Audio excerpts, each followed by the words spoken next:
அதான் left side right side இருந்து போகும்போது என்னங்க சந்தைக்கு வந்து என்ன நம்ம எதுக்குங்க நம்ம சந்தைக்கு வரோம் ஏதோ 4 ரூபா பாங்க சந்தைக்கு வரோம்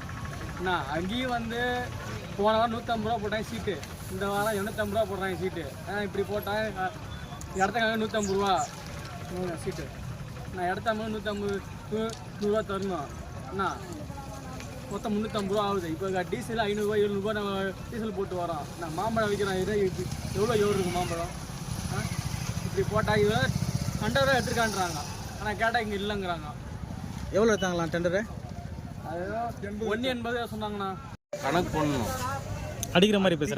பேசுகிறான் கத்தி ஸ்கேல் தூக்கிட்டானா என் வண்டியிலேருந்து அப்படியே வேறு எப்படியே தூக்கி வச்சுக்கிட்டான் ஸ்கேலை இப்படியே கையில் பிடிச்சிக்கிட்டான் என்னங்க சந்தைக்கு வந்து என்ன நம்ம எதுக்குங்க நம்ம சந்தைக்கு வரோம் ஏதோ 4 ரூபா பாங்க சந்தைக்கு வரோம் என்ன அங்கேயும் வந்து போன வாரம் 150 ரூபா போட்டாங்க சீட்டு இந்த வாரம் 250 ரூபா போடுறாங்க சீட்டு இப்படி போட்டால் இடத்துக்காக 150 ரூபா சீட்டு நான் இடத்தாம 150 ரூபா தரணும் என்ன மொத்தம் 350 ரூபா ஆகுது இப்போ டீசல் 500 700 நம்ம டீசல் போட்டு வரோம் நான் மாம்பழம் விற்கிறேன் இதே எவ்வளோ இருக்குது மாம்பழம் இப்படி போட்டால் இதை டெண்டராக எடுத்துருக்கான்றாங்க ஆனால் கேட்டால் இங்கே இல்லைங்கிறாங்க எவ்வளோ எடுத்தாங்களா டெண்டரு அதுதான் 180 சொன்னாங்க